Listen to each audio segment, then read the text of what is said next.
Hey everybody, Bob Snyder again. Another episode of Generally Speaking as we're cruising down the road in the Rover today. I've had this reoccurring thought. Authors come up with really catchy titles, things that go against the grain on a regular basis so that, well, they'll sell books. They'll grab attention and they'll sell books. Mark Kohler came up with a great one. It was Lawyers Are Liars. Who wouldn't want to read that book, right? There's another book out there, and I don't want to disparage the book or the author because they've got some fantastic ideas, but it's just the premise itself that I've got a problem with. And that is, the 4-hour work week is stupid. Why is that? Because I know a lot of millionaires, and I know a lot of really great successful folks, and I know a few billionaires as well, and I am here to tell you that if you talk to them about a 4-hour work week, they will laugh themselves onto the floor. You get to a successful outcome because you're willing to work and work and work. You are willing to sacrifice. You're willing to exercise delayed gratification. You're willing to make some things happen so that eventually you can enjoy, the fruits of your labor.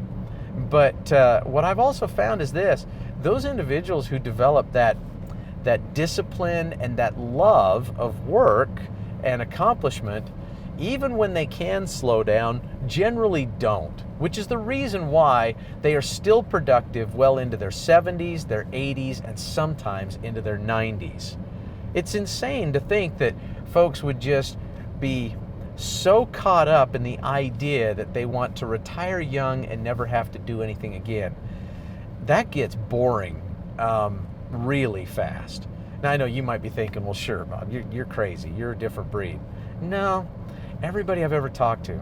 I've got 2 neighbors in my neighborhood. I love these gentlemen. They're great guys. They were fantastic in what they did. One was a top salesman for a top company here in Utah, made a great living for his family. The other owned his own construction and plumbing business, and they've really made out well in life. They've done great. Both have retired recently, and I've watched their health decline. They've had numerous surgeries because, well, when you're just not feeling useful and you're just kind of sitting around, you start to focus on all the ailments and the challenges and the problems that you've got.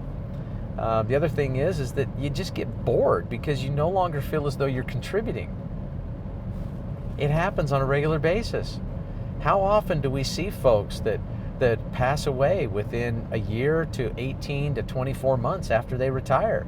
They look forward to retirement forever. They found out that, retirement really wasn't what they were after. So I believe in being productive. I believe in the concept and the value of making ongoing contribution. I believe that we need to be engaged in a good work. And if we're not, well, our attitude takes a hit. Our physical well-being also declines with that. That doesn't mean that you can't put yourself into a position where you get to choose what you do every single day rather than someone making those choices for you. I'm an advocate of that. I've lived that. But the concept of a 4-hour work week, I've never been able to accomplish much, if anything, in 4 hours, let alone make that an ongoing schedule for my entire business and life. So when you buy into a book title or an idea, see if it passes the litmus test. Take a moment, interview successful people around you, and ask them if they've ever been successful or ever would have been successful just with 4 hours of effort on any given thing in a single week. And you'll find that it may fall into the category of deceptive advertising.